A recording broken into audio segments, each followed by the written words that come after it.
23rd Decree, the year 2025, 7 horns, 10 crowns. Daniel chapter 7 verse 25, And he shall speak great words against the Most High, and shall wear out the saints of the Most High, and think to change times and laws. And they shall be given into his hand until a time and times and the dividing of time. A past and present day application. Daniel chapter 7 verse 14, And there was given him dominion and glory and a kingdom, that all people, nations, and languages should serve him. His dominion is an everlasting dominion, which shall not pass away, and his kingdom that which shall not be destroyed. 23rd Decree, the year 2025, 7 horns, 10 crowns. The Table of Contents. Section 1, The Falling Away, the Early Christian Church. Section 2, A Lesson from History, Babylon of Old. Section 3, Who shall think to change times and laws? Section 4, The Connection between 325 AD and 2025. Section 5, The Mystery, Babylon the Great. Section 6, The Last Epoch in Earth History. Section 7, The United States of America repeating the history of Rome. Conclusion, Psalm 91 verses 1 to 4. Section 1, The Falling Away, the Early Christian Church.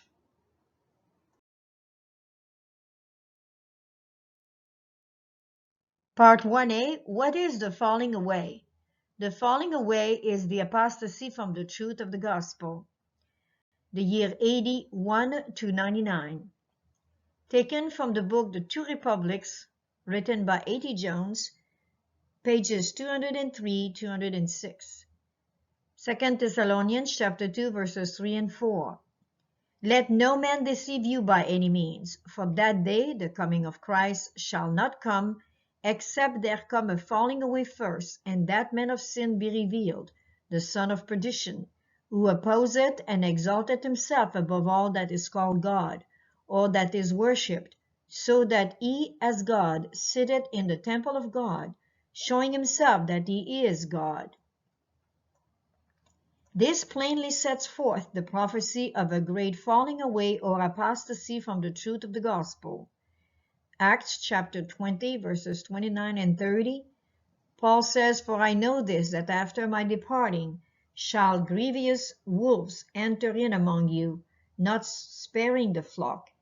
And also of your own selves shall men arise, speaking perverse things, to draw away disciples after them. It was from those who would arise not only speaking perverse things, but speaking perverse things to draw away disciples after them. Through error of judgment, a man might speak perverse things with no bad intention, but the ones here mentioned would speak perverse things purposely and with the intention of making disciples for themselves, to draw away disciples after them instead of to draw disciples to Christ. These would pervert the truth and would have to pervert the truth in order to accomplish their purpose. When one seeks to draw disciples to himself and put himself in the place of Christ, then he must pervert the truth and accommodate it to the wishes of those whom he hopes to make his own disciples. This is wickedness. This is apostasy.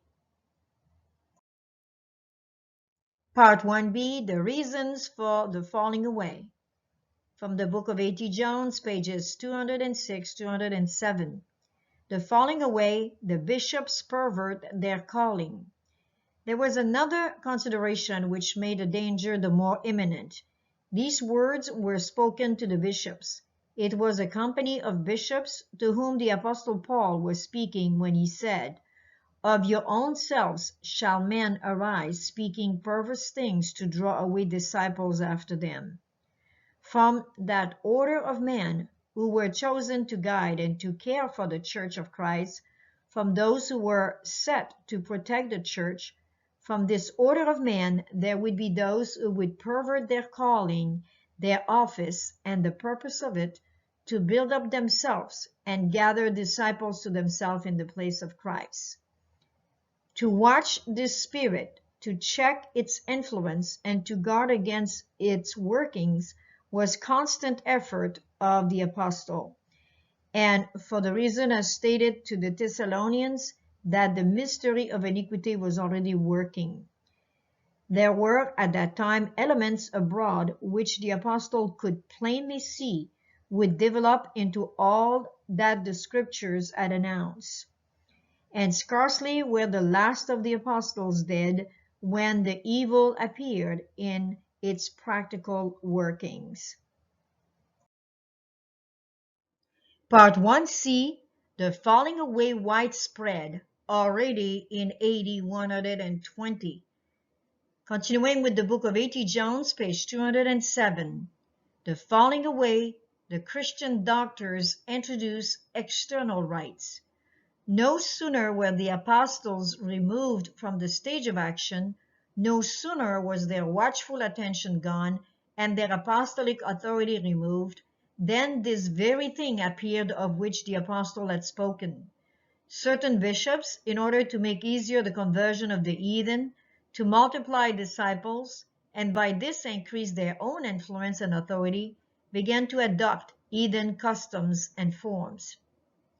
When the canon of Scripture was closed and the last of the apostles was dead, the first century was gone, and within 20 years of that time, the perversion of the truth of Christ had become widespread. In the history of this century and of this subject, the record is, it is certain that to religious worship, both public and private, many rites were added without necessity, and to the offense of sober and good man, according to the writer Mosheim. And the reason of this is stated to be that the Christians were pronounced atheists because they were destitute of temples, altars, victims, priests, and all that pomp in which the vulgar suppose the essence of religion to consist. For unenlightened persons are prone to estimate religion by what meets their eyes. To silence this accusation, the Christian doctors thought it necessary to introduce some external rites which would strike the senses of the people, so that they could maintain themselves really to possess all those things of which Christians were charged with being destitute, though under different forms. Part 1d, the falling away and paganism, AD 120. The falling away, steps to Hedonize Christianity, pagan mysteries. Continuing with page 208. This was at once to accommodate the Christian worship and its forms to that of the heathen, and almost at one step to Hedonize Christianity. No heathen element or form can be connected with Christianity or its worship, and Christianity remains pure. Of all the ceremonies of the heathen, the mysteries were the most sacred and most universally practiced. But whatever was the mystery that was celebrated, there was always in it, as an essential part of it, the elements of abomination that characterized sun worship everywhere, because the mysteries were simply forms of the widespread and multiform worship of the sun. Among the first of the perversions of the Christian worship was to give to its forms the title and air of the mysteries. For says the record, among the Greeks and the people of the East, nothing was held more sacred than what were called the mysteries. These circumstances led the Christians, in order to impart dignity to their religion, to say that they also had similar mysteries or certain holy rites concealed from the vulgar, and they not only applied the terms used in the pagan mysteries to Christian institutions, particularly baptism and the Lord's Supper, but they gradually introduced also the rites which were designated by those terms. Part 1e, the falling away and sun worship, AD 150. Reprove the works of darkness, such as the worship of the sun. Continuing with pages 211, 212, the pagan mysteries being a form of sun worship, the secret symbols cannot be described with decency. It is not necessary to describe the actions that were performed in the celebration of the mysteries, after the initiation, any further than is spoken by the apostle with direct reference to this subject. Ephesians chapter 5, verses 11 and 12. Have no fellowship, says Paul, with the unfruitful works of darkness, but rather reprove them. For it is a shame even to speak of those things which are done of them in secret. It was to accommodate the Christian worship to the minds of the people who practiced these things that the bishops gave to the Christian ordinances the name of mysteries. The Lord's Supper was made the greater mystery, baptism the lesser. Therefore, before the 2nd century, around 150 AD, was half gone, before the last of the apostles had been dead 40 years, this apostasy, this working of the mystery of iniquity had so largely spread over both the East and the West that it is literally true that a large part, therefore, of the Christian observances and institutions, even in this century, had the aspect of the pagan mysteries. Nor is this all. The worship of the sun by then had become universal. These apostates, not being content with so much as the sun worship as appeared in the celebration of the mysteries, adopted the heathen custom of worshipping toward the east, and of the day of the sun, Sunday, as a festival day. To such an extent were the forms of sun worship practiced in this apostasy that before the close of the 2nd century, the heathen themselves charged these so-called Christians with worshipping the sun. Part 1f, the falling away and Easter, AD 150. From Passover to Easter Sunday. Continuing with page 213. From Rome there came now another addition to the sun-worshipping apostasy. The first Christians, being mostly Jews, continued to celebrate the Passover in remembrance of the death of Christ, the true Passover, and this was continued among those who from among the Gentiles had turned to Christ. Accordingly, the celebration was always on the Passover day, the 14th day of the first month, according to Leviticus chapter 23, verse 5. Rome, however, and from all the West, adopted the day of the sun as the day of this celebration. According to the Eastern custom, the celebration being on the 14th day of the month would of course fall on different days of the week when compared to the Roman Julian calendar, as the years revolved. The rule of Rome was that the celebration must always be on a Sunday, the Sunday nearest to the 14th day of the first month of the Jewish year. And if the 14th day of that month of the Jewish year should be on Sunday, then the celebration was not to be held on that day, but upon the next Sunday. One reason of this was not only to be as like heathen as possible, but to be as unlike the Jews as possible.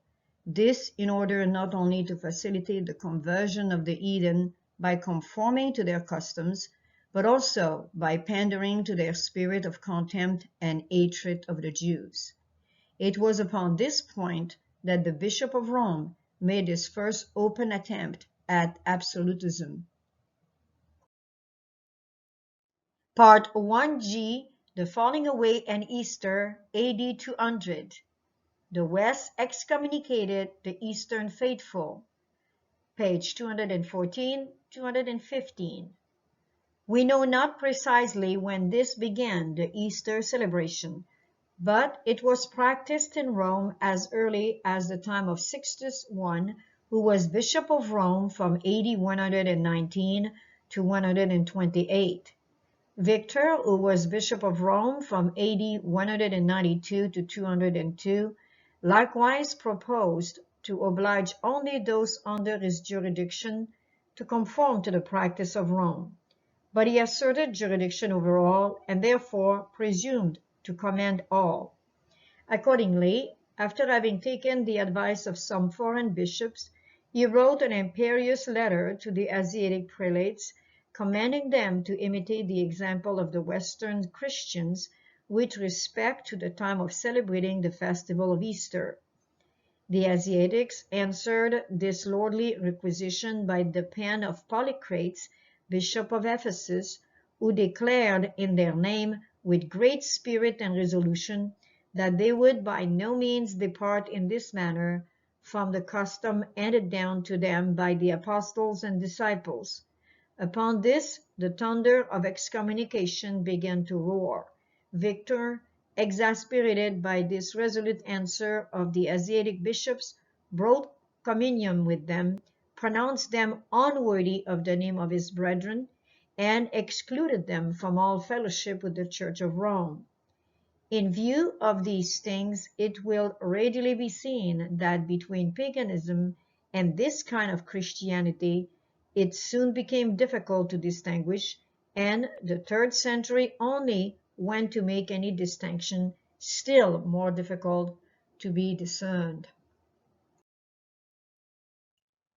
Part 2a, the falling away, Church and State, AD 321 to 325. What happened from AD 321 to 325? The Great Controversy, pages 574, 575.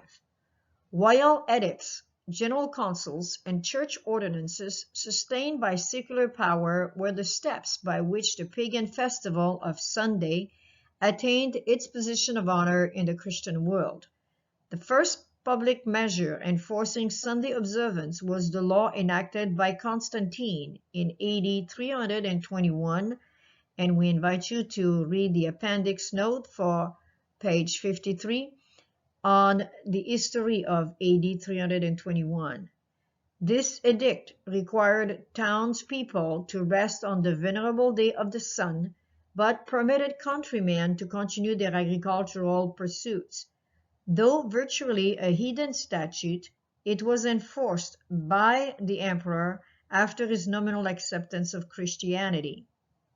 The royal mandate not proving a sufficient substitute for divine authority, Eusebius, a bishop who sought the favor of princes and who was the special friend and flatterer of Constantine, advanced the claim that Christ had transferred the Sabbath to Sunday. Not a single testimony of the Scriptures was produced in proof of the new doctrine. Eusebius himself unwittingly acknowledges its falsity and points to the real authors of the change. All things, he says, whatever that it was duty to do on the Sabbath, these we have transferred to the Lord's day. The reference is taken from Sabbath Laws and Sabbath Duties from Robert Cox, page 538. But the Sunday argument, groundless as it was, served to embolden men in trampling upon the Sabbath of the Lord. All who desired to be honored by the world accepted the popular festival. Part 2b, the falling away, the Decree of Nicaea, and AD 325. What was the significance of the first Decree of Nicaea? We invite you to peruse the link that we submitted to you on the First Council of Nicaea. The First Council of Nicaea, held in Nicaea in Bithynia, in present-day Turkey, convoked by the Roman Emperor Constantine I in 325, was the first ecumenical conference of bishops of the Christian Church, and most significantly resulted in the first uniform Christian doctrine. With the creation of the Nicene Creed, or Credo in Latin, a precedent was established for subsequent general ecumenical councils of bishops, or synods, the intent being to define unity of beliefs for the whole of Christendom, a momentous event in the history of the Church and subsequent history of Europe. Beside attempting to resolve disagreements over the nature of Christ, another result of the council was an agreement on the date of the Christian Passover, or Pascha in Greek, and Easter in modern English, which is the most important feast of the ecclesiastical Roman calendar. The council decided in favor of celebrating Jesus' resurrection on the first Sunday after the first full moon following the vernal equinox, independently and contrary to the Bible Hebrew calendar, which points to first fruits as being the resurrection of Christ, and authorized the Bishop of Alexandria, presumably using the Alexandrian calendar, to announce annually the exact date to his fellow bishops. The Council of Nicaea was historically significant because it was the first effort to attain consensus in the Church through an assembly representing all of Christendom. It was, in fact, the first occasion for the development of technical Christology. Further, Constantine's role in the council was viewed in retrospect as a clear precursor of future imperial control over the Church. Part 3a, a succession of falls. The fall of Adam, the fall of Israel, the fall of the Christian Church to today.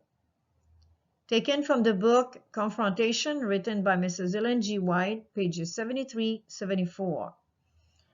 If the race had ceased to fall when Adam was driven from Eden, we should now be in a far more elevated condition physically, mentally, and morally. But while men deplore the fall of Adam, which has resulted in such unutterable woe, they disobey the express injunctions of God, as did Adam, although they have his example to warn them from doing as he did in violating the law of Jehovah. Would that man had stopped falling with Adam. But there has been a succession of falls. Men will not take warning from Adam's experience. They will indulge appetite and passion in direct violation of the law of God, and at the same time continue to mourn Adam's transgression, which brought sin into the world. From Adam's day to ours, there has been a succession of falls, each greater than the last. Now, paraphrasing the same book, pages 73-74, and regarding the succession of falls in the Christian Church. If the Christian Church, like Israel of old, had ceased to fall when the bishops of the primitive church perverted their calling, we should now be in a far more elevated condition physically, mentally, and spiritually as the seventh church. But while the leader and church member deplore the falling away, which has resulted in such unutterable woe, the Roman Catholic Church, they disobey the express injunctions of God, as did the first Christian leaders, although they have their example to warn them from doing as they did in violating the law of Jehovah and mingling with paganism and false education. Would that the church had stopped falling with them. But there has been a succession of falls. Christ's church does not take warning from their experience. They indulge appetite and passion in direct violation of the law of God, and at the same time continue to mourn the first leader's transgression, which brought evil into the church. From the first century to our century, there has been a succession of falls, each greater than the last. Section 2, A lesson from history. The fall of Babylon of old. Part 3a. A lesson from history. Babylon of old. Centuries before the fall of Babylon, Isaiah announced, "And behold, here cometh a chariot of men with a couple of horsemen.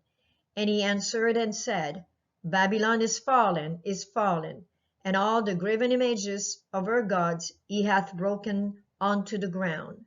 Isaiah chapter 21, verse 9. So Jeremiah wrote in a book all the evil that should come upon Babylon, even all these words that are written against Babylon. Jeremiah chapter 51, verse 60. "And the land shall tremble and sorrow, for every purpose of the Lord shall be performed against Babylon, to make the land of Babylon a desolation without an inhabitant." Jeremiah chapter 51, verse 29. Babylon was a country, a city with inhabitants, but it was destroyed according to the words of prophecy and history. Part 3b, especially for the last days. Taken from Fourth Bible Commentary, page 1166, and Testimony to the Ministers, page 114. Read the book of Daniel. Call up point by point the history of the kingdoms there represented. Behold, statesmen, councils, powerful armies, and see how God wroth to abase the pride of man and lay human glory in the dust. God alone is represented as great. In the vision of the prophet, he is seen casting down one mighty ruler and setting up another. He is revealed as the monarch of the universe, about to set up his everlasting kingdom, the Ancient of Days, the living God, the source of all wisdom, the ruler of the present, the revealer of the future. Read and understand how poor, how frail, how short-lived, how erring, how guilty is man in lifting up his soul unto vanity. When the books of Daniel and Revelation are better understood, believers will have an entirely different religious experience.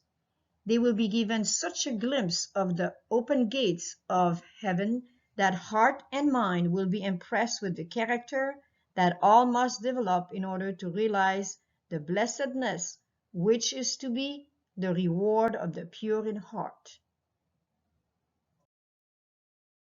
Part 3c, Tracing Babylon in History. Daniel chapter 2, verses 28 and 38. "But there is a God in heaven that revealeth secrets, and maketh known to the king Nebuchadnezzar what shall be in the latter days. Thou art this head of gold."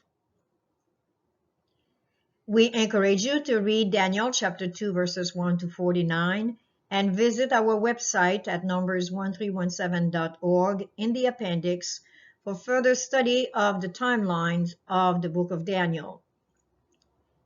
This chart represents the great image of Daniel chapter 2, the dream of Nebuchadnezzar. And as Daniel mentions, the head of gold was Babylon, which was in power from 605 to 539 BC. Followed in history by the arm and the chest of silver of the great image was Medo-Persia, which reigned from 539 BC to 331.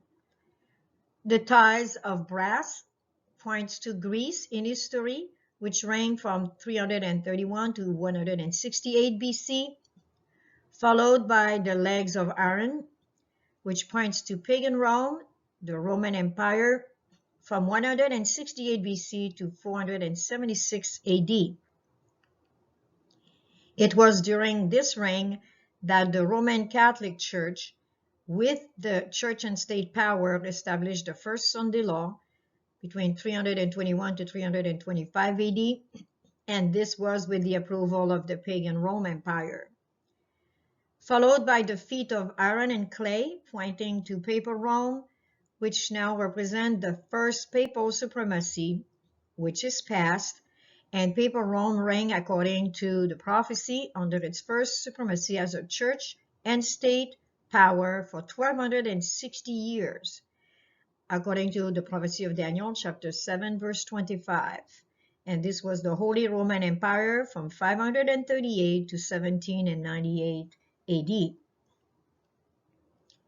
Under these powers, we have the history of Israel going into captivity under Babylon for 70 years from 605 to 536 BC, and this is when Judah was taken away. Under Medo-Persia, Judah regained its freedom and returned to Israel in 536 BC. Under Gracia or Greece, Judah was again under domination in their own country under the Greeks. Under now the legs of iron, pagan Rome, the Roman Empire, we see again another domination in their own country. In 70 AD, Israel was dispersed throughout the world. With the feet of iron, we have now another captivity domination, which is future, which is the second papal supremacy. This is just a brief history and where Babylon sits as the head of gold in the image of Nebuchadnezzar's dream. Part 3D, a dual representation. Reading from the Youth Instructor, September 22, 1903, and Manuscript 63, 1899, and Fourth Bible Commentary, page 1168. The image revealed to Nebuchadnezzar while representing the deterioration of the kingdoms of the earth in power and glory also fitly represents the deterioration of religion and morality among the people of these kingdoms. As nations forget God in like proportion, they become weak morally. And this is applicable for us today. Babylon passed away because in her prosperity she forgot God and ascribed the glory of her prosperity to human achievement, as represented by the head of gold. The Medo-Persian kingdom was visited by the wrath of heaven because in this kingdom God's law was trampled underfoot. The fear of the Lord found no place in the hearts of the people. The prevailing influences in Medo-Persia were wickedness, blasphemy, and corruption, as represented by the chest and the arms of silver. The kingdoms that followed, Greece by the brass and pagan Rome by the legs of iron, were even more base and corrupt. They deteriorated because they cast off their allegiance to God. As they forgot Him, they sank lower and still lower in the scale of moral value.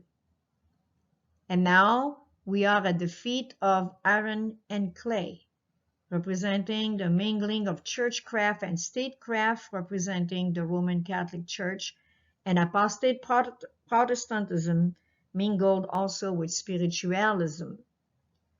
We have come to a time when God's sacred work is represented by the feet of the image in which the iron was mixed with the miry clay. God as a people, a chosen people, whose discernment must be sanctified, who must not become unholy by laying upon the foundation wood, hay, and stubble. Part 4a, the four beasts out of the sea, an historical application, found in Daniel chapter 7 verses 1 to 8, and also represented through the image of Daniel 2. Reading from Daniel chapter 7 verse 1 and 2 now, Daniel spake and said, I saw in my vision by night, and behold, the four winds of the heavens strove upon the great sea, and four great beasts came up from the sea, diverse one from another. The sea, or the water, in Revelation chapter 13 verse 15 is explained as being, and he said unto me, The waters, or the sea which thou sawest, where the whore sitteth, are peoples and multitudes and nations and tongues, which represent very inhabited world. The four beasts, or the four kings, as per Daniel chapter 7 verse 17, these great beasts which are four kings. So now we will be representing those four kings through Babylon, Medo-Persia, Greece, and pagan Rome and papal Rome, which we have seen in the image of Daniel 2. Reading from chapter 7 verse 4 of Daniel, the first was like a lion, and had eagle wings. I beheld till the wings thereof were plucked, and it was lifted up from the earth, and made stand upon the feet as a man, and the man's heart was given to it. This is Babylon. And behold, another beast, a second like to a bear, and it raised up itself on one side, and it had 3 ribs in the mouth of it between the teeth of it. And they said thus unto it, Arise, devour much flesh. And this is again from Daniel chapter 7 verse 5, pointing to Medo-Persia. Reading now from Daniel chapter 7 verse 6. After this I beheld, and lo, another like a leopard, which had upon the back of it 4 wings of a fowl. The beast had also 4 heads, and dominion was given to it, definitely pointing to Greece. Daniel chapter 7 verse 7, After this I saw in the night vision, and behold, a 4th beast, dreadful and terrible, and strong exceedingly, and it had great iron teeth. It devoured and brake in pieces, and stamped the residue with the feet of it, and it was diverse from all the beasts that were before it, and it had 10 horns. So first it speaks about pagan Rome, but now it will be speaking about papal Rome, as we read in Daniel chapter 7 verse 8. I considered the horns, and behold, there came up among them another little horn, before whom there were 3 of the first horns plucked up by the roots. And behold, in this horn were eyes like the eyes of man, and a mouth speaking great things. So the 10 horns first seen here in Daniel 7 verse 7 are now in verse 8, and Daniel chapter 7 verse 24 we give the definition. The horns are kings. So now we have the composite of the 4 beasts, which points definitely to the same in historical application to the image of Daniel 2. Part 4b, the historical beast out of the sea, Daniel chapter 7 verses 4 to 7. Comparing now these verses to the historical application, the lion points to Babylon, the same order as what we saw in Daniel chapter 2. The bear is compared to Medo-Persia, as well as the 3 ribs in the mouth of the bear that the country of Medo-Persia conquered Babylon, Lydia, and Egypt. The 3rd animal, which is the leopard, points to Alexander the Great and Greece, and the 4th general who took over after the death of Alexander the Great, Cassander, Lysimachus, Seleucus, and Ptolemy. And the 4th beast, terrible and dreadful, is the fierce beast of Rome, with the 10 horns of the divided kingdom. And we have here 4 unclean animals, which in the executive judgment is represented in chapter 7 of Daniel, verse 26. We have the lion, the bear, the leopard, and the dreadful and terrible beast. Part 5, the 4 beasts out of the earth, a primary application. A primary application points to a present-day application, meaning the prophecy has met its fulfillment. The 4 beasts out of the earth in Daniel chapter 7 verses 17 and 21. And we are told that they are 4 kings. These great beasts, which are 4 kings, which shall arise out of the earth. But the saints of the Most High shall take the kingdom and possess the kingdom forever, even forever and ever. We accentuate here the fact that these four beasts are four kings out of the earth, and it is pointing to a present-day application. In part 6, the fourth beast with the 10 horns and 10 kings. Daniel chapter 7, verse 19, and also verses 20, 23, and 24. Then I will know the truth of the fourth beast, which was diverse from all the others, exceeding dreadful, whose teeth were of iron, and his nails of brass, which devoured, brake in pieces, and stamped the residue with his feet. And out of the 10 horns that were in his head, and of the other which came up, and before whom 3 fell, even of that horn that had eyes and a mouth that spake very great things, whose look was more stout than his fellows, I beheld, and the same horn made war with the saints, and prevailed against them. Thus he said, the fourth beast shall be the fourth kingdom upon the earth, which shall be diverse from all kingdoms, and shall devour the whole earth, and shall tread it down, and break it in pieces. And the 10 horns out of this kingdom are 10 kings that shall arise. And another shall rise after them, and he shall be diverse from the first, and he shall subdue 3 kings. So again, we accentuate the fact that the fourth beast is the fourth kingdom, and it has 10 horns, and it shows 10 kings that arise. And again, we are pointing to a present-day application or a primary application.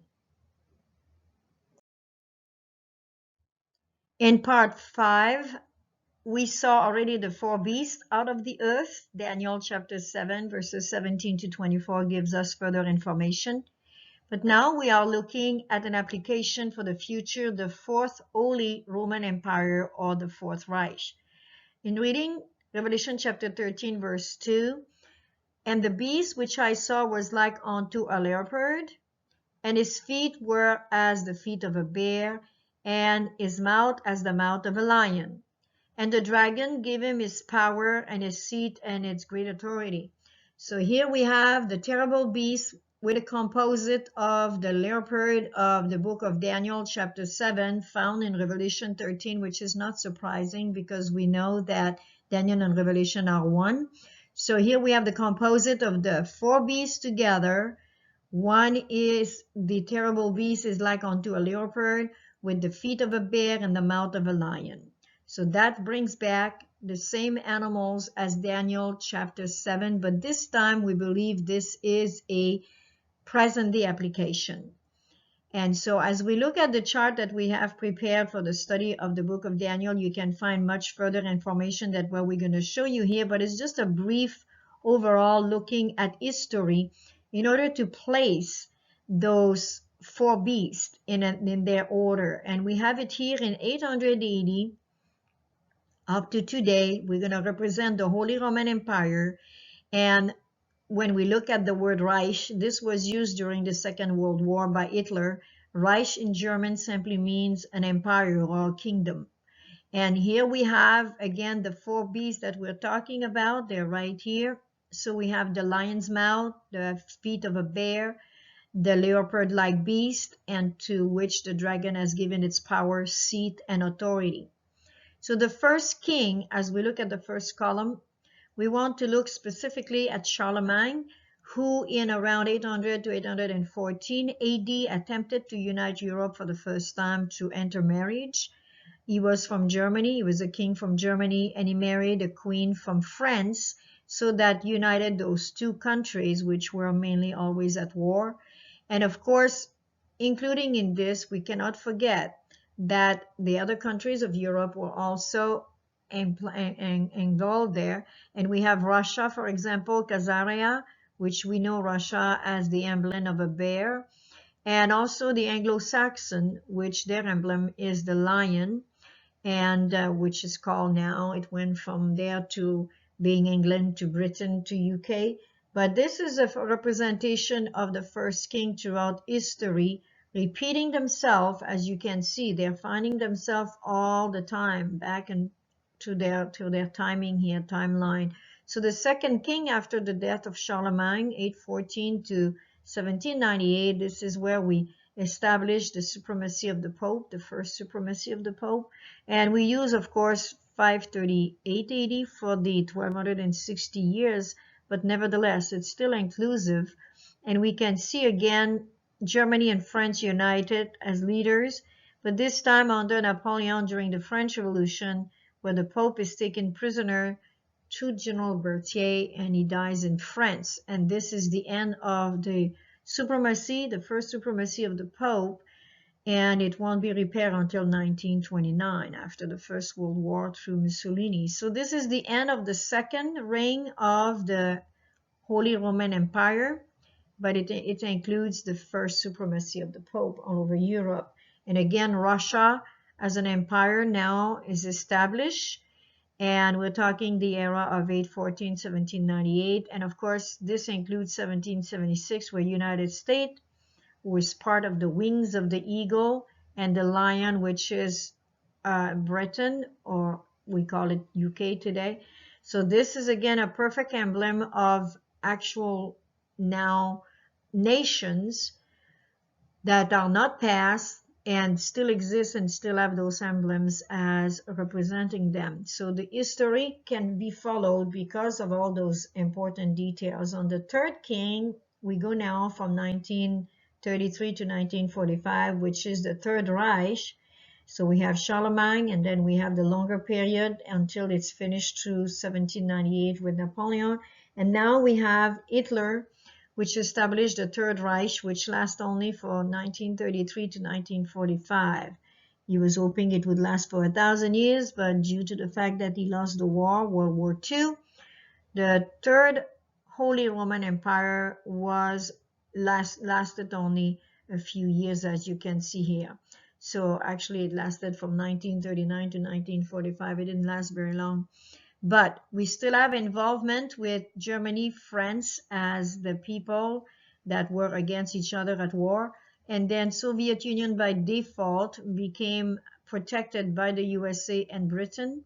And so we have always the same players, it seems, but this is historical. We're not inventing it. So this represents, again, the third kings, always involving the same nation, as you can see. And of course, Rome is behind that. The Rome Covenant under the League of Nations after the First World War and under the United Nations after the Second World War.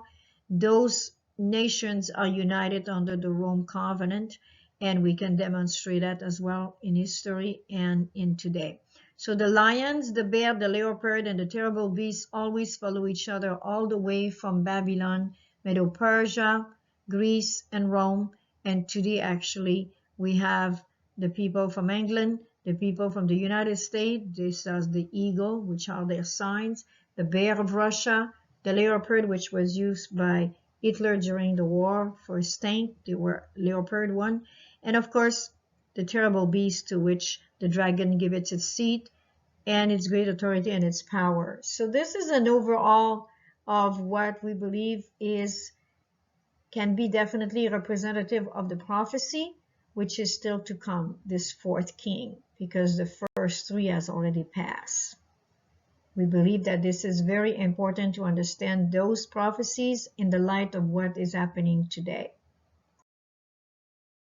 Section 3, who shall think to change times and laws? Daniel chapter 7 verse 25. Babylon the Great, the Beast. In part 6 and 7, we will continue to research in order to be able to answer the question of Daniel chapter 7 verse 25, and he shall speak great words against the Most High, and shall wear out the saints of the Most High, and think to change times and laws, and they shall be given into his hand until a time, end times, and the dividing of time. In history, this prophecy has been applied to the 1260 years of the reign of the papacy, for 1260 years, which started in 538 with the Byzantine era and terminated in the French Revolution time under Napoleon in 1798. as we look at the decoding the prophecy in part 6 and 7 now, we will be looking again at Daniel chapter 7, verses 17, 20, 24, and 25. And in part 7, we will be looking at the book of Revelation, chapter 13, verse 1, and chapter 17, verse 9, to determine who is that one beast there represented. So in part 6, we're talking about the fourth beast. Verse 24 of chapter 7, the 10 horns out of this kingdom are 10 kings, as we saw earlier, that shall arise. And another shall rise after them, and he shall be diverse from the first, and he shall subdue 3 kings. So we have established now that the 4 beasts of Daniel chapter 7 are 4 kings, or 4 kingdoms. And we read that in verse 17. The fourth beast now has 1 head, according to verse 20 of chapter 7 of Daniel. And it has 10 horns, which are 10 kings, the Bible says. And these 10 kings, 3 of them are subdued, which leaves us with 7 kings. Now, in the 7th part of the book, now we're looking at Revelation chapter 13, verse 1, and chapter 17, verse 9. And we read, "And I stood upon the sand of the sea, and saw a beast rise up out of the sea, having 7 heads and 10 horns, and upon his horns 10 crowns, and upon his head the name of blasphemy." So here we have 7 heads, 10 horns, 10 crowns. So these are a lot of addition to our research here that we have seen in Daniel 7. And we know that a beast is a king, so one beast is one king or one kingdom. The 7 heads, we have a clue in chapter 17 of Revelation, verse 9. "And here is the mind which hath wisdom. The 7 heads are 7 mountains on which the woman sitteth." And that woman, we know from reading chapter 17 of Revelation, is a whore. In the Bible, when you have a pure woman, it's a pure church. But when you have a whore or a prostitute, it's an impure church with impure doctrine. So the 7 heads, it's very simple. Now we have the definition, are 7 mountains. The 10 horns, as we saw in Daniel, are 10 kings. This does not change in the book of Revelation, which we know Daniel and Revelation are one. And of course, the 10 crowns now are 10 kingdoms. So we're adding to the mystery and the 10 kings, but we're opening up more and more truth here. And we read in chapter 13 of Revelation, verse 2, "The beast which I saw was like unto a leopard, and his feet were as the feet of a bear." And we saw that earlier in the book of Daniel. "And his mouth as the mouth of the lion." We saw the lion, the bear, and the leopard, and that dreadful and terrible beast. "And the dragon gave him his power and his seat and great authority." So we can definitely connect the book of Revelation, chapter 13 specifically here, with the book of Daniel. And again, it starts giving us answer as to who shall think to change times and laws. We have seen it in the past for 1260 years, but we believe there is a primary application, which would be an application for today. And this is what we are going towards in order to decode this important prophecy. Part 7a and 7b, we will be again decoding the prophecy in order to identify who shall think to change times and seasons. And we will be now connecting Revelation 13 verse 1, 17 verse 9 with Revelation chapter 17 verse 4 and verses 9 to 12. Part 7a, the one beast with the 7 heads, the 10 horns, and the 10 crowns.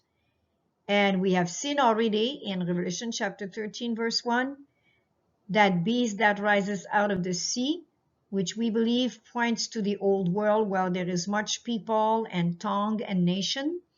And that one beast, as established by Revelation chapter 13 verse 1, is one king, just like it was established in the book of Daniel chapter 7. Then there is the identification that we have done with the 7 heads, the 7 mountains, according to Revelation chapter 17, verse 9. And again, the beast, which we saw as it looks like a leopard, it has the feet of a bear and the mouth of a lion, which we know points again to the book of Daniel chapter 7. And the dragon gave him his power and his seat and great authority. So this is basically covering chapter 13, which we wanted to look at again, and using chapter 17, verse 9, in order to identify the 7 mountains. As we look now further, we're going to be looking at Revelation 17, verse 4, but adding to it verses 9 to 12. 17 verse 4, so he carried me away in the spirit into the wilderness, and I saw a woman sit upon a scarlet-colored beast, full of names of blasphemy, having 7 heads and 10 horns. And as we want to recognize here again the old world, which is Rome, where the papacy is established, we know that one of the main colors to recognize the papacy is definitely the color of scarlet. This is much used by the bishops of Rome.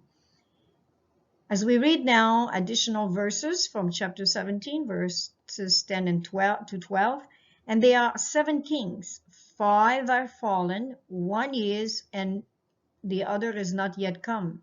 And when he cometh, he must continue a short space. And the beast that was and is not, even he is the 8th, and he is of the 7, and goeth into perdition. And the 10 horns which thou sawest are 10 kings, which have received no kingdom as yet, but receive power as kings 1 hour with the beast. And we know that this is involving going into perdition, so it's the end of that particular beast here that we're studying with the 7 heads. So again, a beast, as we have discovered in the book of Daniel, chapter 7, is a king, and a king without a kingdom would not be a king.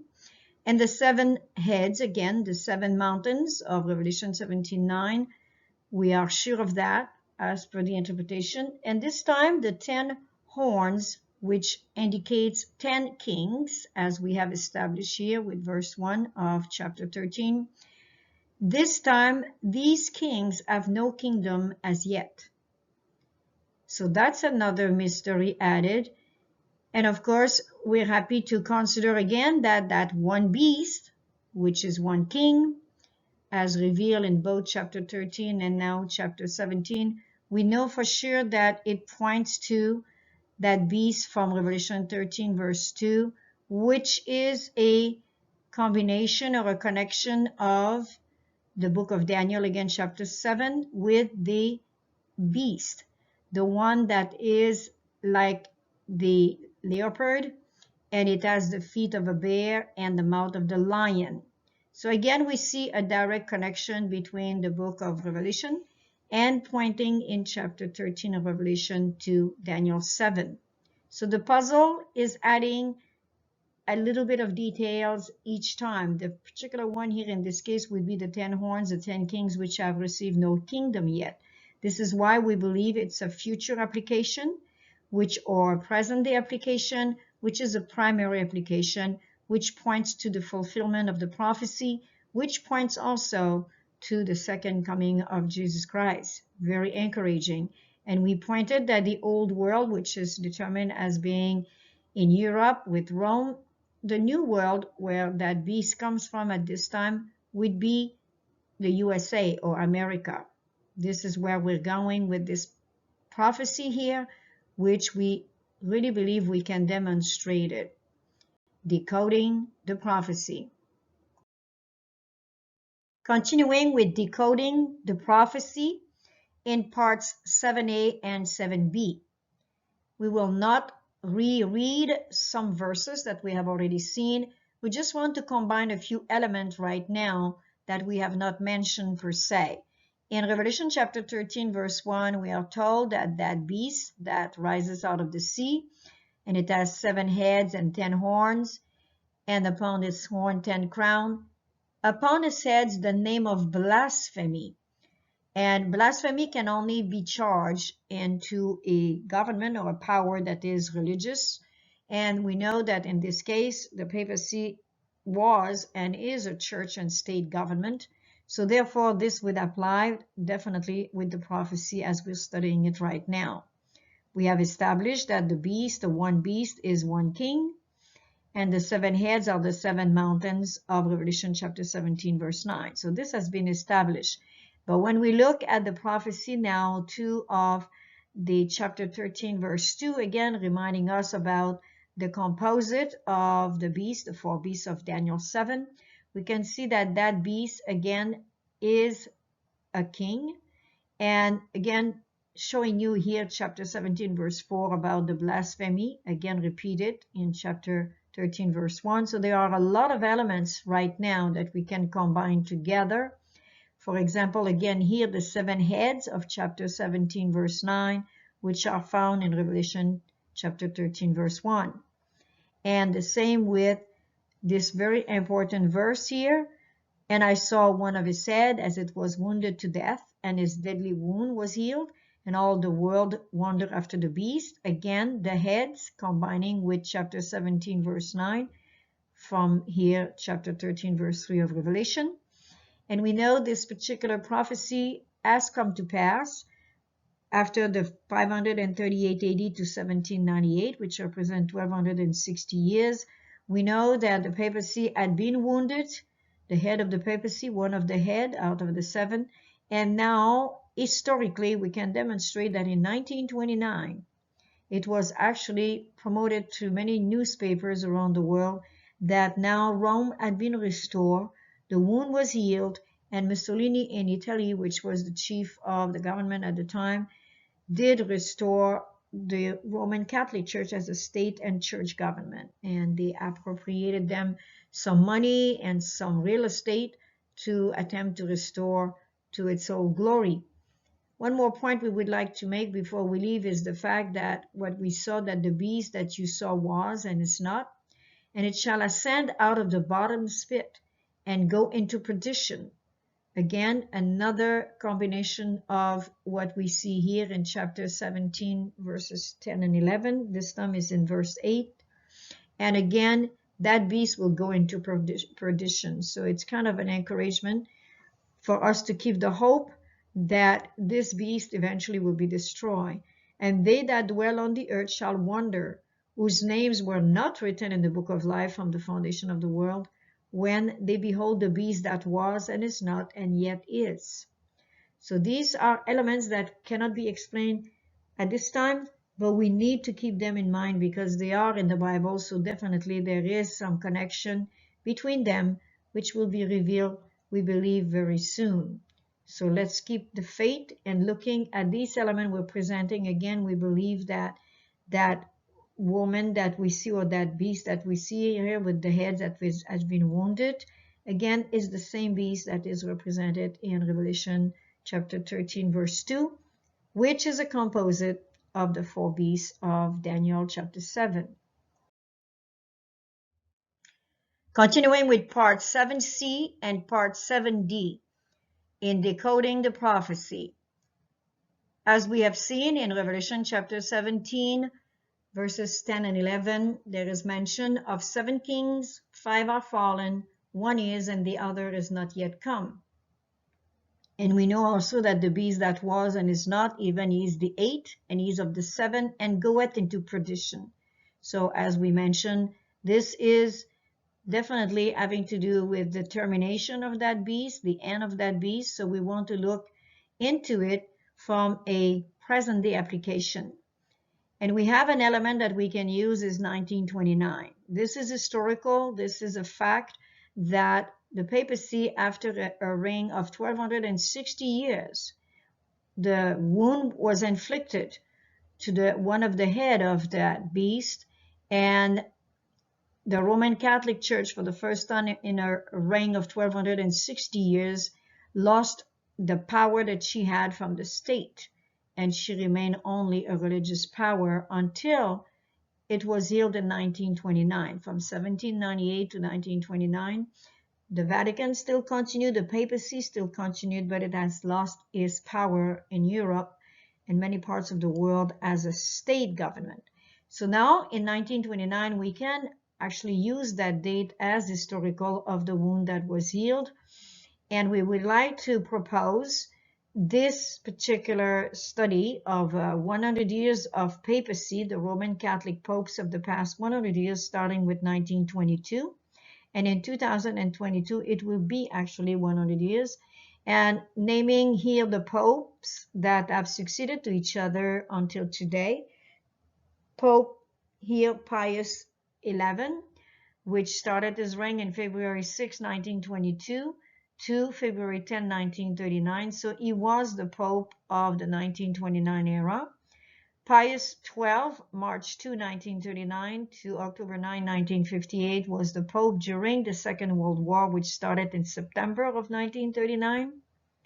John XXIII, the well-known Pope of Vatican II, October 28, 1958, June 3, 1963, who was replaced by Paul VI, June 21, 1963 to August 6, 1978. And then we have a short-lived Pope, John Paul I, August 26 to September 28, 1978, which at the time people had mentioned that there would be a possibility that he was poisoned. And then we have his replacement, John Paul II, October 16, 1978, who lived until April 2nd, 2005, a very long-lasting Pope. And he is the Pope who, with the President Reagan of the United States, working with Gorbachev, brought down, from what we learned from history, they brought down the Eastern Wall in Europe, which had been established after the Second World War. Now, we have Benedict XVI, April 19, 2005 to February 28, 2013. And this is the Pope that have resigned, very unique in history, because all of these popes, in order to terminate their reign, they simply died. And this is where we come all the way here to John Paul II. But now we have two popes that are remaining. One resigned and one replaced the other, Pope Francis, which is starting his reign since March 13, 2013. So it's a very, very interesting fact here. And what we would like to show you is that those 7 kings, 5 are fallen, 1 is, the other is not yet come. And when he cometh, he must continue a short space. And the beast that was and is not even of the 8, and he is of the 7, and he goes into perdition. So if you calculate here from Pius XI to Pope Francis, you obtain 8 popes. So if you want to calculate them, 1, 2, 3, 4, 5, 6, 7, 8. However, because John Paul I lasted such a short time, not even like a month, basically he never had the time to establish any papacy, then if we calculate without John Paul I, then we obtain 7 popes. So what is interesting is because whether we have an 8 pope here or a 7 popes, we're very close to what could seem to be an application of Revelation 17 verses 10 and 11.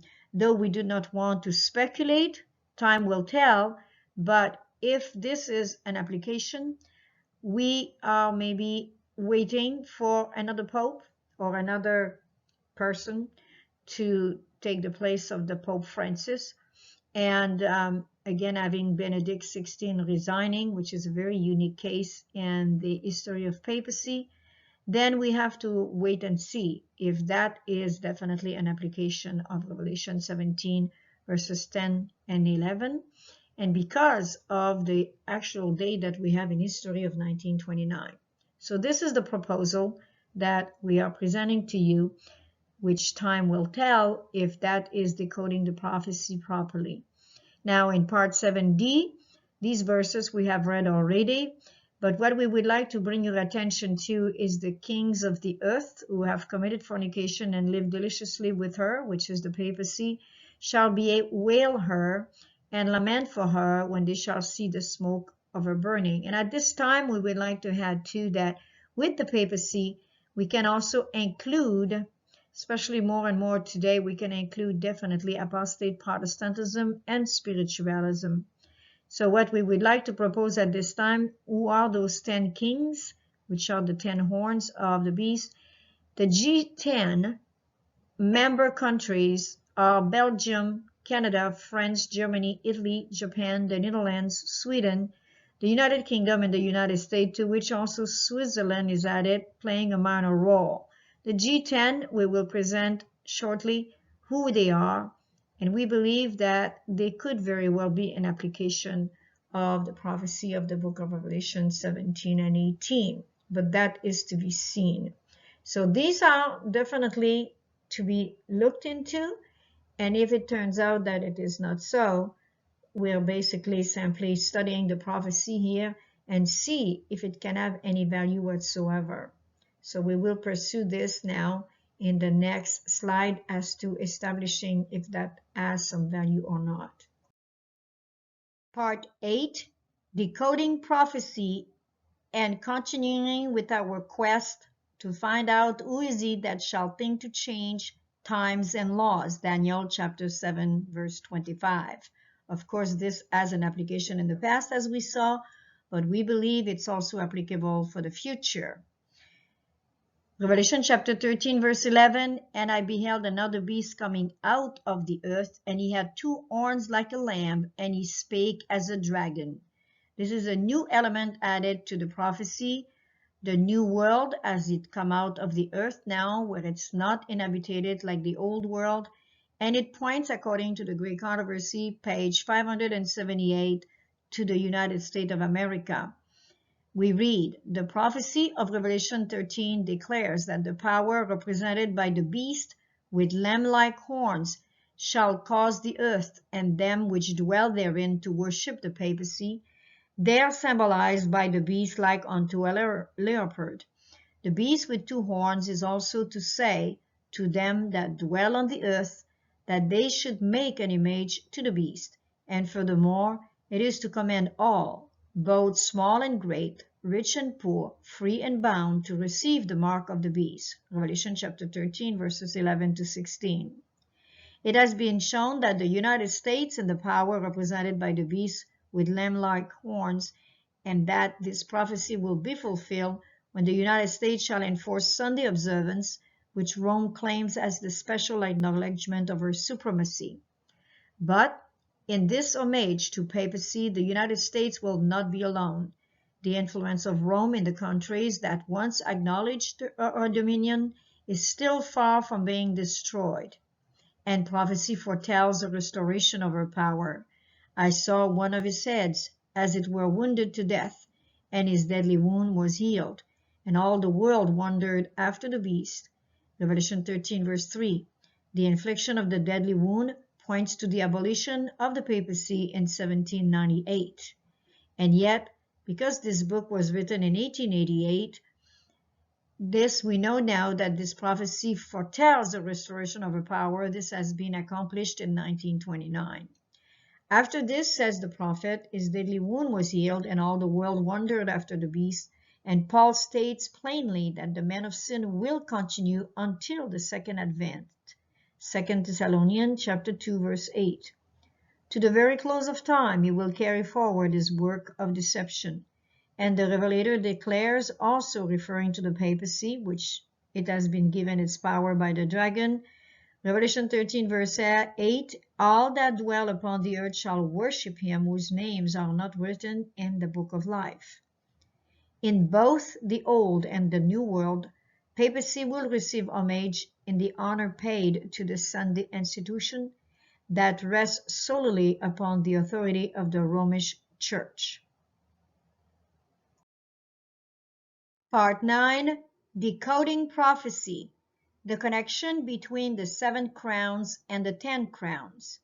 7 crowns, 7 kings, 7 kingdoms. A present-day application or primary application.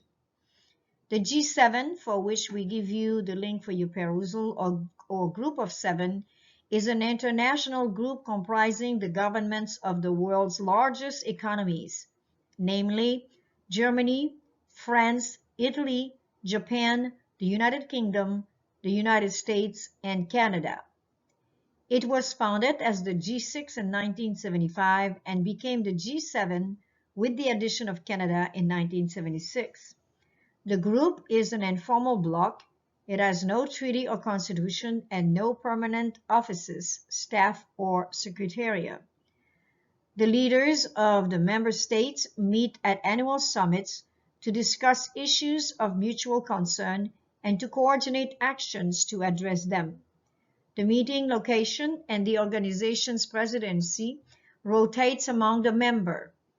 The European Union is also a non-enumerated member, though it never assumes the rotating presidency. What we are proposing, in fact, is that the G7 could be the 7 crowns, 7 kings, or 7 kingdoms for a present-day application. The future will tell. The 10 crowns, the 10 kings, the 10 kingdoms, a present-day application or primary application. The group of 10, for which we give you the link for your perusal, or G10, is one of 5 groups, not to be confused with the groups of 7, 8, 20, or 24. Each of these consists of a group with similar economic interest. The G10 consists of 11 industrialized nations that meet on an annual basis or more frequently as necessary to consult each other, debate, and cooperate on international financial matters. It was formed in 1962, the same year Vatican II started. The member countries are, and notice the similarity with the G7, Belgium, Canada, France, Germany, Italy, Japan, the Netherlands, Sweden, Switzerland, the United Kingdom, and the United States, with Switzerland playing a minor role. Have you noticed that the group of 7 are actually included in the group 10? So this is the same people ruling over. The only additional one that you can see there actually is Netherlands, Sweden, and Switzerland. The group of 10, or G10, is a group of 11 industrialized nations that have similar economic interests. The G10 was formed when the wealthiest members of the International Monetary Fund, IMF, agreed to be part of the General Agreements to Borrow, or GAB, so as to provide more funding for the IMF's usage. So as we saw, it was formed in 1962, the G10, but interestingly enough, so was the General Agreements to Borrow, GAB. So these are again all of the same people, the same group that rules the world basically, and their power is on international financial matters. Very interesting. We could say more about this, but we will be content to propose that the group of 10, with all their powerful and already set up institution, you could say, because they do have power, could definitely point to the 10 crowns, the 10 kings, the 10 kingdoms. Time will tell. Section 4. The connection between 325 AD and 2025. Babylon is falling, is falling. From 325 to 2025. Part 10a. What is the connection between AD 325 and the year 2025? We give you the link for your perusal. The Third Ecumenical Nicene Council 2025 is an ecumenical gathering proposed by Pope Francis and Patriarch Bartholomew of the Orthodox Church, inviting all Christians to send representatives to meet together in 2025 to commemorate the 1700th anniversary of the Council of Nicaea, which was held in 325 AD, of which we have given you some information earlier in this research. With the unpredictability of Pope Francis, the article continues, some Catholics have wondered if he would call another council, a Vatican III, but it appears not. Something that big won't do for Francis. He's thinking even bigger. The Church Universal will be getting a Nicaea 3. Part 10b, Vatican II, 1962-1965. When the Roman Catholic Church holds a Vatican Council, it is meaning ecumenism, it is meaning gathering all the churches and religions together. Are we talking about another ecumenism? Create a different Roman Catholic Church. 1962 to 2022 brings us 60 years later. There is no need to create another church, but to create a different church, Pope Francis said, quoting the words of Yves Congar, one of the great theologians of the Second Vatican Council, in his talk on October 9, 2021, to a gathering of more than 200 cardinals, bishops, clergy, religious and laity from all over the world. And this talk was held to announce his fourth synod, which will be held from 2022 to 2023. But it is perhaps the most important of all, as he envisaged it as the path to a profound renewal and transformation, again, of the Catholic Church worldwide through the participation of all the baptized. Pope Francis says, with magisterial authority on August 24, 2017, the Vatican II liturgical reform is irreversible. Vatican II was reconciliation. In keeping, they allowed for Catholics to pray with other Christian denominations, encouraged friendship with other non-Christian faiths, and opened the door for languages beside Latin to be used during Mass. Other new positions concerned education, the media, and divine revelation. Today, the Council is credited with essentially shaping the modern Catholic Church, but some Catholics still look fondly on the old days, and others are concerned about the interpretation of the Council's legacy.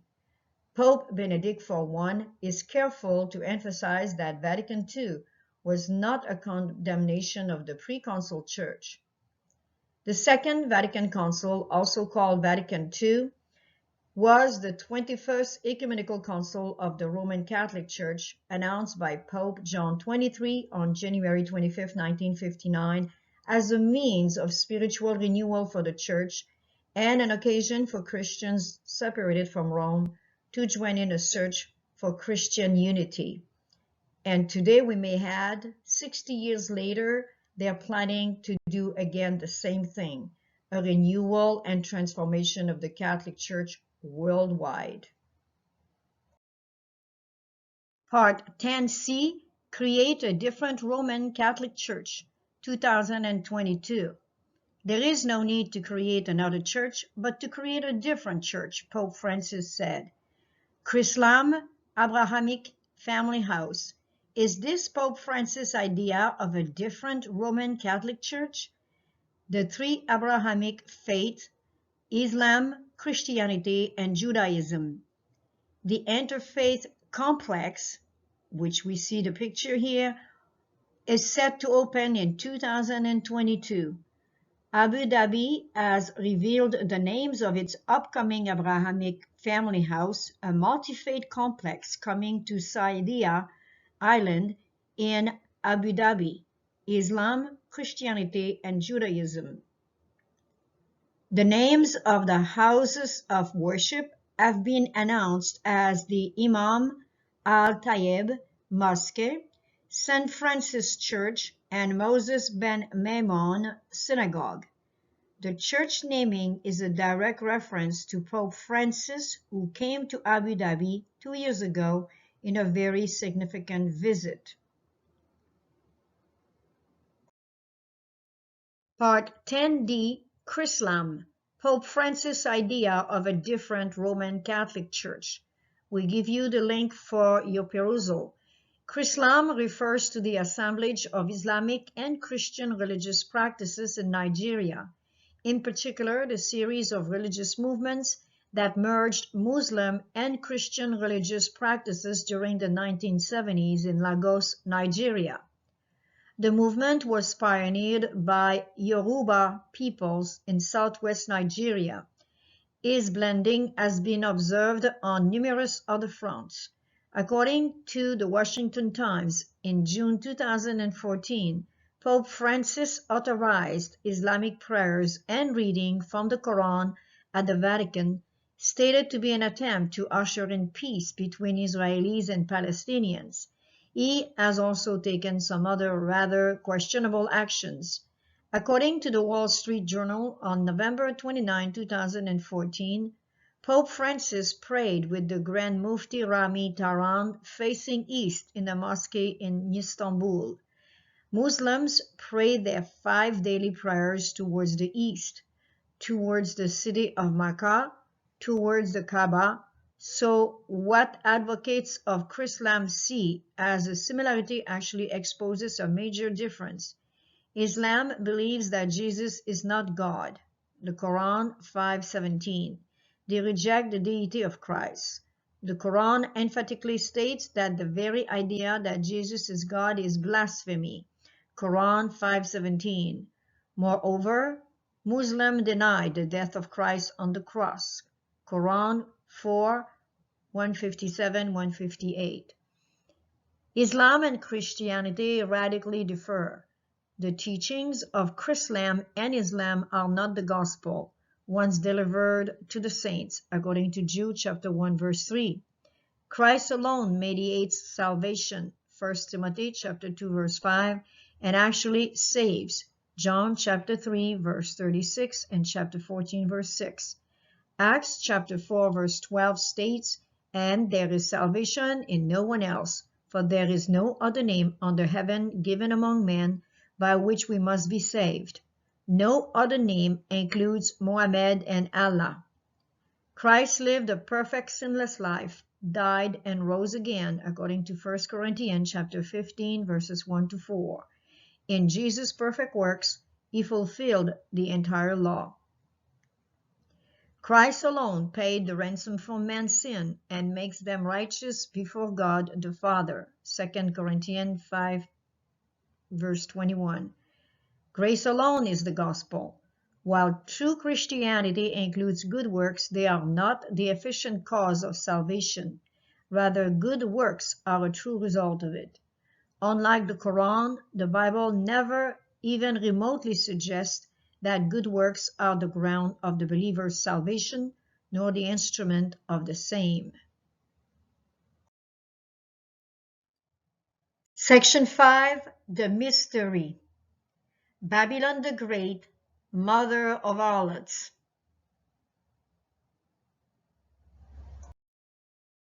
Part 11a. Mystery Babylon. Watch for signs of paganism in Rome and Washington, D.C. This is a picture of the Vatican in Rome, Italy, in Europe, and of Capitol Hill in Washington, D.C., in the USA. D.C. stands for District of Columbia. We will start by giving you some explanation of the signs of paganism that we see in Rome. Did you know that the word Vatican literally means divining serpent and is derived from vatis, for vati here, meaning diviner, and can, meaning serpent. Vatican City and St. Peter's Basilica were built on the ancient pagan site called in Latin Vaticanus Mons or Vaticanus Collis, which means hill or mountain of prophecy. And we give you here the link for your perusal. Where did the Vatican get its name? We encourage you actually to visit that link to find more information. Vatican also referred to a foretelling, soothsaying, prophesying, vaticinary, to foretell. Again, we'll give you here the link for your perusal. Looking now at Capitol Hill, Washington, D.C., USA. Again, notice that it is not capital, like many people may have thought, but it's capital with a O. And we read here, while serving in 1793 as President George Washington's Secretary of State, Thomas Jefferson named Capitol Hill and invoking the famous temple of Jupiter, Optimus Maximus, on the Capitoline Hill, one of the 7 hills of Rome, which is known to this day by this name. Please make sure to visit this link for further information. The Temple of Jupiter Optimus Maximus, also known as the Temple of Jupiter Capitolinus, was the most important temple in ancient Rome, located on the Capitoline Hill. It was consecrated to Jupiter, which was one of their main god at the time of the Roman, which they worship, and it was dedicated to the founding year of the Republic of Rome, 509 BC, some say 507 BC. We thought all along that this meant simply capital, and Vatican, hiding the divining serpent. These are only a few of the signs of paganism that we can find in Rome and Washington, D.C. Watch for more. Continuing in Part 11b, Mystery Babylon, Signs of Paganism in Rome and Washington, D.C. The Vatican, the obelisk, the Pantheon, the obelisk, and Capitol Hill, the obelisk. As we look at the definition of obelisk, the obelisk represented the living deity, the vitality and immortality of the pharaoh, and the concept of duality and balance. No matter who or what else they commemorated, they were raised and carefully positioned so that the first and last light of day would touch their peaks to honor the sun god. Notice that Rome has more than 12 obelisks, and we give you the link for your perusal. Again, looking at further definition of obelisk, the obelisk was a popular public and political monument, not only because of its association with antiquity and republicanism. For the Egyptians, the obelisk was a reverential monument commemorating the dead, representing their kings, and honoring their gods. And notice that Rome has an obelisk in the front of the building, and the Pantheon, the old Pantheon, which still exists today but has been turned into a church, has also an obelisk.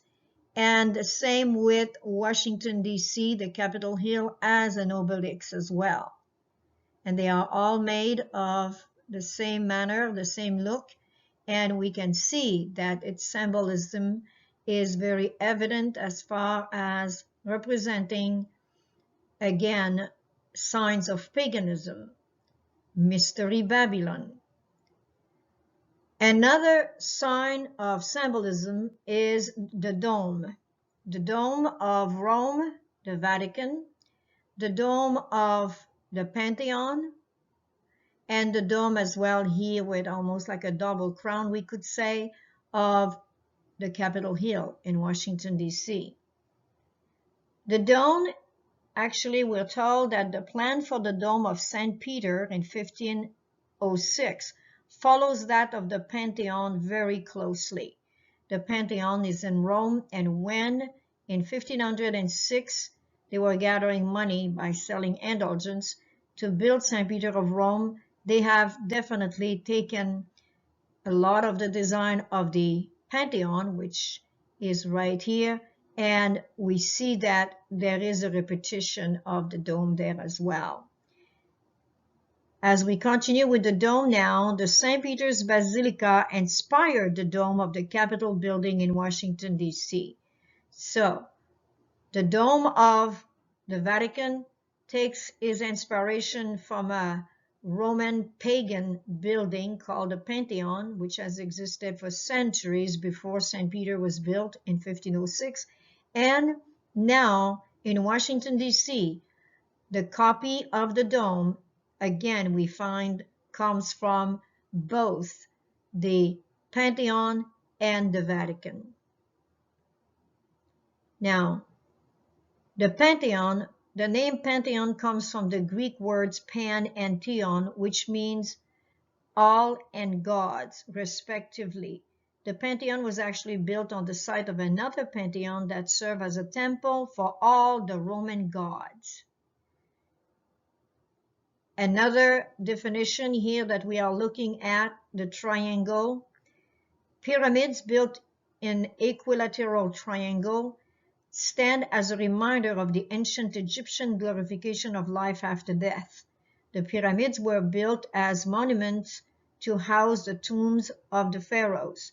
That was seen as merely the beginning of a journey to the other world. And notice we give you the links for your perusal. Can you distinguish here the triangle of the Vatican, the triangle of the Pantheon, and the triangle of the Capitol Hill building in Washington, D.C.? The previous picture of Capitol Hill was larger, so you may want to examine it, but it is a triangle. Again, all related to paganism, not only in Rome, but in Egypt. A lot of these are taken from Egypt. Even the obelisks are from Egypt. And the dome is supposedly to represent heaven. However, we know that it comes from a Roman pagan building, and it's repeated in the Vatican building and also in Capitol Hill, from all places. So you can see, and I'm sure if we were to continue this study, we just wanted to give you a few of the signs of paganism in Rome and Washington, D.C. So beside the name itself of the Vatican and beside the name itself of the Capitol Hill, you see that there are definitely more than one representation of paganism in these buildings. We will continue now to look at the Mystery Babylon. Part 11C, Mystery Babylon the Great, Signs of Paganism in Christianity in the United States of America. Revelation chapter 18, verses 7 to 11. And upon her forehead was a name written, Mystery, Babylon the Great, the mother of harlots and abominations of the earth. And I saw the woman drunken with the blood of the saints, and with the blood of the martyrs of Jesus. And when I saw her, I wondered with great admiration. And the angel said unto me, Wherefore didst thou marvel? I will tell thee the mystery of the woman, and of the beast that carrieth her, which had the 7 heads and 10 horns. Please notice that it is one name. Her name is Mystery, Babylon the Great, the mother of harlots and abomination of the earth. That's one name, according to the scripture. Referring back to the Two Republics, page 208. The mysteries were at once to accommodate the Christian worship as we saw, and its forms to that of the heathen, and almost at one step to Hedonize Christianity. Of all the ceremonies of the heathen, the mysteries were the most sacred and most universally practiced. But whatever was the mystery that was celebrated, there was always in it, as an essential part of it, the elements of abomination that characterize sun worship everywhere, such as Baal Peor, which is sodomy, and Moloch, which is the offering of sacrifices of children. Because the mysteries were simply forms of the widespread and multiform worship of the sun. Among the first of the perversions of the Christian worship was to give it to its forms the title and air of the mysteries. For says the record, among the Greeks and the people of the East, nothing was held more sacred than what were called the mysteries. These circumstances led the Christians, in order to impart dignity to their religion, to say that they also had similar mysteries, or certain holy rites concealed from the vulgar, and they not only applied the terms used in the pagan mysteries to Christian institution. And this is a fact now. The United States of America has followed in the steps of the apostate early Christians by adding the perversions of the title and air of pagan mysteries to their architecture, religious, political, and economic character in order to impart dignity to their country.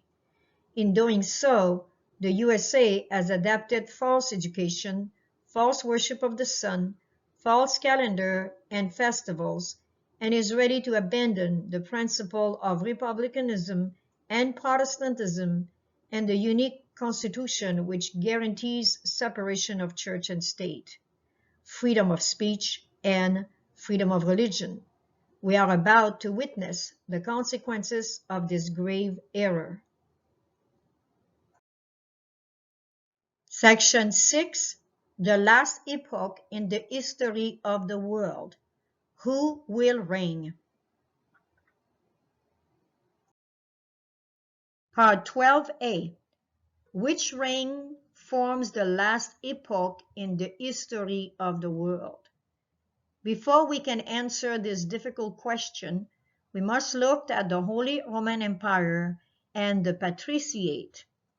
Patricianship, the quality of belonging to a patriciate, began in the ancient world where cities such as ancient Rome had a social class of patrician families whose members were initially the only people allowed to exercise many political functions. In the rise of European towns in the 12th and 13th century, the patriciate, a limited group of families with a special constitutional position, was the motive force. In 19th century Central Europe, the term had become synonymous with the upper bourgeoisie and cannot be interchanged with the medieval patriciate in Central Europe. In German-speaking parts of Europe, as well as in the maritime republics of the Italian peninsula, the patricians were, as a matter of fact, the ruling body of the medieval towns. Particularly in Italy, they were part of the nobility. Members of a patrician society entered into oaths of loyalty to one another and directly with respect to the Holy Roman Emperor. The Holy Roman Empire was located in Western and Central Europe and included parts of what is now France, Germany, and Italy. It was generally ruled by a German-speaking emperor. In another link, titled America Now Looks Like Rome Before the Fall of the Republic, we read, Roman society was divided into two classes, the patricians and the plebeians. Three if you count slaves, which you obviously should, although they were less active politically than the other two classes. The patricians were large landowners in an era where the source of economic power was land. What's more, while much of Italy was in theory public land, in practice, patricians could farm those lands and keep the proceeds as if it were their own property. The fact that the patricians could rely on slave labor to farm this land made it even more profitable for them, even as it squeezed the plebeians out of the jobs they might have had farming. This fundamental equality between a land-owning patrician class and the economically insecure plebeians is the most important thing to keep in mind about the history of the late Roman Republic. Part 12b, which reign forms the last epoch in the history of the world. Continuing with the same article, America now looks like Rome before the fall of the Roman Republic and patriciate. What about the political system? As it is well known, Rome was run by a senate, but the senate was actually made up of patricians. In the late 2nd century BC, decades before Caesar actually rolled around, this crushing inequality gave birth to a political crisis. Two brothers, Tiberius and Gaius Gracchus, tried to implement various reforms to rebalance the inequality, including redistributing land and distributing grain to the Roman poor, but they failed. Because those conflicts were so deeply entrenched, Rome kept lurching from social to political to constitutional crisis year after year, decade after decade, so that by the time a popular strongman came along, the Republic was like a ripe fruit waiting to be plucked. All of which brings us to our current situation in the United States of America. Have you noticed that millions have left the labor force? That people without college degrees are increasingly locked out of the economy? That the globalized meritocratic system rewards a small elite while leaving everybody else behind? The parallels are there, are they not? There may not be grain riots or large land holds, but there is definitely a patrician class and a plebeian class, and they are definitely at loggerheads. And the inability of the political and economic system to deliver an outcome that leaves both classes doing well keeps intensifying the conflict. Let us hope we see some genuinely Grecian reforms, and let us hope they work this time. Because if not, our children will one day see a Caesar cross the Potomac River and sit in Capitol Hill. Part 12C. Which reign forms the last epoch in the history of the world? Continuing with America, now looks like Rome before the fall of the Republic and living patriciates. The Rothschild family, a wealthy Ashkenazi Jewish family originally from Frankfurt, was elevated to noble rank in the Holy Roman Empire and the United Kingdom. And we give you the link for your perusal. Bill Gates might be a tech billionaire, but he and his ex-wife Melinda French Gates are also two of the largest private farmland owners in the United States, which would remind us of the Holy Roman Empire and their living patriciates. Very important links showing the ancestral background of presidents of the United States, which has been relatively consistent throughout American history, with the exception of John F. Kennedy, Martin Van Buren, and perhaps Dwight D. Eisenhower. Every president has ancestors from Great Britain and are related to King John. This particular list here on the second link shows that both President Obama and President Trump meet this requirement of being related to King John and also from where their family originated.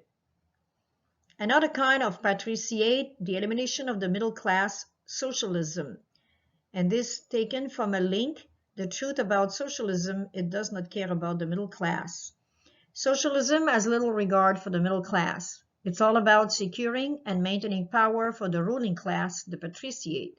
Consider the People's Republic of China, or PRC.